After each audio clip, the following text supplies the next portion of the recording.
Alright, just kind of doing a quick video of what's on the bench here today. So, like I said, I've been working on some projects and they kind of change around a lot. My goal is going to be like Renaissance, holsters, sheaths, and stuff like that. So, today what I've got is I've been working on a couple of holsters. So, for the gun nuts out there that love to go, oh, it's not a safety check gun. Well, just to make sure that here's a Glock 19 safety check. Nothing in there. Always facing away from me. Here is a 1911 safety check. Always facing away from me. So we got that part over with. So here's the one holster I've got going so far. Let's get this all set up. So it fits in there. It's going to be a compression fit. This is going to be for an OWB outside the waistband carry. So here's the holster. It's not wet formed yet. It's just I've been slowly working it in and kind of getting it ready. This is my everyday carry. So I got this already. Slide works nice inside there. The magazine release is not pressed at all with the leather. The trigger guard is completely protected with this one, which I really like. I've seen holsters where they'll leave it so that it's got a gap in there right behind the trigger. And what scares me is if, it's rare if something's going to happen, but if it gets in there and it hits that trigger, I just don't like it. I want a completely covered trigger guard. So that trigger is completely protected. It's encased in leather, has a stiffener on there, so there's no way if you clip on the side of something or another that trigger is going to be pulled on you.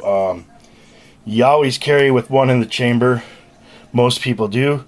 So that's why I want that protected, so that this gun is always in the ready and it holds tight. It's going to be in a 2-mount position with a slight, it's about like a 15-20 degree cant. So it'll be really nice. It's double held on that belt, so it's really tight. But even so, that gun's not moving much. Once it gets wet formed, that's going to be a really nice fit. And then this one, it's my buddy's gun. Same thing, it's been safety checked. There's no bullets or anything in the house, so I'll be totally fine. I'm just starting to do the work-in process. Getting it to accept the gun nicely. His magazine release is not being pressed at all. Last thing you want to be doing is walking around, all of a sudden the magazine comes flying out the back of your gun, lands on the floor, and you're standing in a supermarket with a whole bunch of mom and kids going, oops. So that's not going to happen at all with this. The leather is thick enough that it's going to protect that. Plus, same thing, it's got a slight forward cant, and it's got the two places for the belt, so this gun's going to be really protected too. The same thing, it's not going to go anywhere. My friend is an older guy, kind of like me, a little bit heavier set, kind of like me, so we're not going to be doing cartwheels, but I guarantee you we could probably do cartwheels, and these guns will be totally safe on our waist. This, like I said, though, this is his gun, so he's going to have a really nice holster. I haven't decided on what color I'm going to stain mine at, but I'm going to ask him what he wants his done at. Everything's looking good, though. We'll be wet forming it soon and getting that all nice and snug. Then that way when he goes to break it in, it'll just be in the break-in process. It'll have some protection on it, carnauba oil, some Resolene to really get that leather really nice and looking pretty. It's really light color leather right now. It's a double shoulder I had bought from Tandy. Really great price for a double shoulder. It was like $50 for a double shoulder. So awesome price. You can't go wrong with that. Good quality leather. As you can see though on this one, the cow got into some barbed wire or something. I don't know if you can see it very well in the... It's a phone, guys, so cut me slack on the video quality. But right through here, you can see there's some trauma to the skin, but it adds character, to be honest. Very beautiful holster. Trying out different threads. As you can see, some of this thread really sticks out, like through here and around here. And then some of it kind of just disappears and fades. Like this is a little bit different than this thread. Two different kinds of threads. I'm really checking out the thread. I want a good solid thread, especially on a holster, or if I'm doing a sheath or a frog for somebody. I want that weapon retention perfect. I don't want less than perfect. That quality is not going to be good enough. So when you're walking around the Renaissance Fair and a frog lets loose, that is the wrong thing that's going to happen. If you have a frog that lets loose and you're walking around a Renaissance Festival, you need to have that weapon put away and pick it back up later. And I hope I never make anything that happens to. Same with a holster. So that's what's on my bench. Just kind of doing a quick video. As I do this project, I'm going to be doing videos. One just for my own learning. As I go through and I'm picking things up and learning things and understanding things and getting knowledge at doing this. Gun knowledge I've had for a long time. So I'm not too worried about that. With the Glock 19, I have over 5,000 rounds that I practiced with. That is also coming out of a holster. Shooting from holsters, shooting from different positions. I really want to be that if I'm carrying as safe as I possibly can, right down to the rounds that I carry in the gun. So I want my holster to be really good. I do have as my main holster a crossbreed holster, which lovely holsters. The guy did a great job. It's sad that I heard that he has died. His son has taken up over, but crossbreeds, if you guys are looking for holsters, I will be making them as soon as I start feeling comfortable in selling to people. When it comes to holsters, though, I don't have the money to buy blue guns and stuff like that. So like in the case of him, I'm borrowing his weapon for now, and then I will do the wet molding and wrap his gun in saran wrap. So holsters and stuff like that, when I actually start making for people, will be on a situation where you could drop off the gun for a day and I could do the form fit now, do wet molding and stuff like that, and get that done and be able to give the gun back to you and then finish up the holster after I'm done. So that's the kind of thing that's going to happen with that. But like I said, this is a learning process. It's something to just have fun with. I've had a blast so far in doing these holsters and the other projects. I'm also going to start critiquing my projects. That way I learn better also. Because I'm really taking a look. It's not going to be one of those critiques, well, oh, this really sucked. It's going to be, why does it suck? How could I have made it better?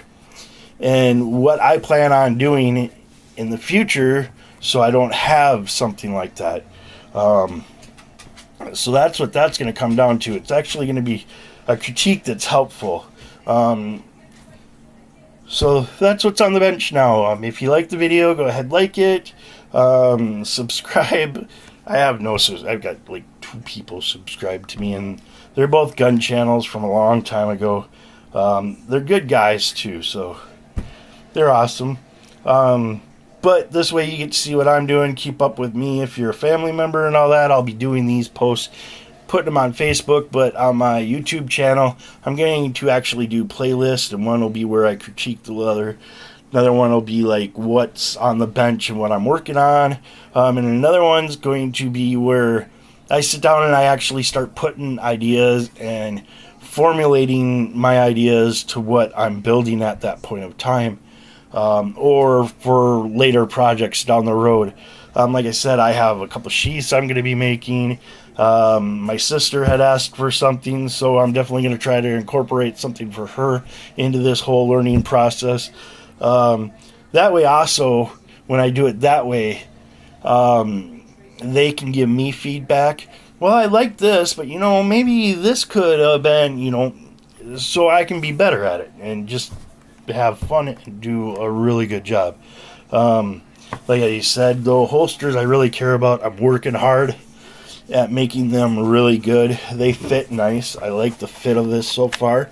The function. Now, as far as the pattern on these, I actually have to say thank you to, let me get out his name, because he's the one who actually made these patterns. Because they're not easy. I don't have access to all these different guns, so he made the patterns. This is for the Glock 19 patterns. He does a really nice pattern. I put them on a paper that I get from the Dollar Tree for dirt cheap. I'm not finding his name on the patterns. He didn't name your patterns. So when people do posts like this, they can say, "Oh, that was from this guy." It's obviously a guy who knows his stuff. JLS Leather. I've got the Bodyguard 380, which is a gun I would like to get. That would be a really beautiful pocket carry gun for like the dress pants, dress slacks, formal dining situations, kind of thing like that. The Royal Galas, I guess you could say. He's got some magazines, single, double. He's got the Smith & Wesson Shield 40, the Ruger LCP. That comes in a 9. I really like the 9mm. That's my choice. But like I said, that's my choice. All that stuff comes down to preference, so I'm not going to get into which round's better, a 45 or a 9mm, just because I'm a leather worker. I'm not a gun specialist. I do highly promote, though, that if you are going to carry in the public, you keep informed with the laws in the state you are carrying. With a Minnesota license, I'm able to carry in like 17 different states. You need to keep informed on those, and you need to know how to shoot. If you don't know those two main things, don't carry a gun. That's my opinion. But this guy, he makes some great holster patterns.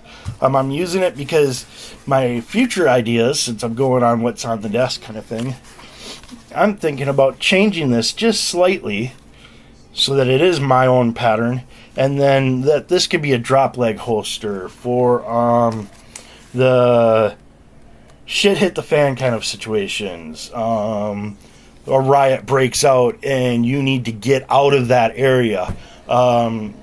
Now, it's not for you are participating in it. This is you need to get out of that area. Your life is in direct threat by being in this riot. These are happening all over the place. Las Vegas is another example of, things like that. So, I'm thinking about doing a drop leg holster. A lot of people have talked about the shoulder carry holster for like the suit coat or the parka style carry and stuff like that. I'm trying to think of one that doesn't come down, attaches to the belt.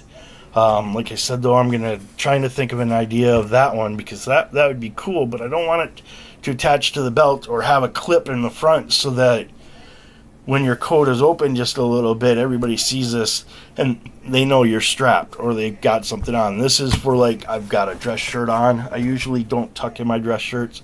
So this could be hidden under the dress shirt or a jacket or for winter carry.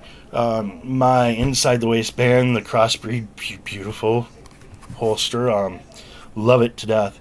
That is a summer carry so that it's inside. When it prints, it only looks like a cell phone sitting there. I've had people actually where you walk through places, the guy's like, "Oh, this is a big fat man. Watch me hip check this sucker." And they come in and they hip check, and they don't even realize what they just hip checked you on. Granted, a person that like me that's carrying at that point of time, I'm the biggest pussy out there because I'm not going to do anything because I don't want to get into a confrontation. I want to get out of one. That's exact. So I'm not going to say anything. The guy can be a dick all he wants. Who cares? I got big shoulders. So on something like this, it's going to be protected from that kind of thing. And it's not going to print all that much. Especially with this padding here. The reinforcement. It's 8 to 9 ounce. So right here, you're talking 16 to 17 ounce. Altogether, you're talking a lot of leather in between there. So it's protected, it's covered, all that kind of stuff. And I really like this kind of style.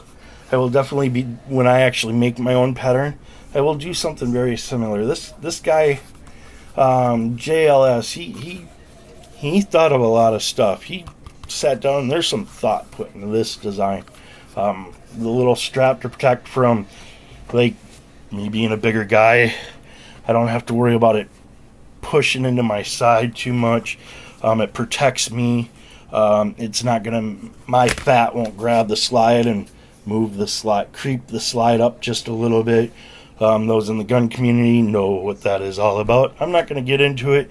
If you want to make up whatever rumors you are because you're a gun person that doesn't like guns and gun slide, you're screwed up anyways. So but it's going to protect against that kind of thing. Good design. I'm going to keep the basics of what he's got in because he did a great idea. I'm really glad I followed his pattern and tried it out. Instead of just going, I'm going to make one, or try to just say, I'm going to do the Avenger style, or I really like the pancake holster. Pulls it in tight to the body. It's secure. You always feel it there, so you don't have to worry about, did it fall out? If you got a holster where you're worried about, did it fall out? That's not the holster to be carrying. So I really like this. And like I said, it's a strong and all that. So I like this. This is what's on my bench. Have fun, guys. See you later.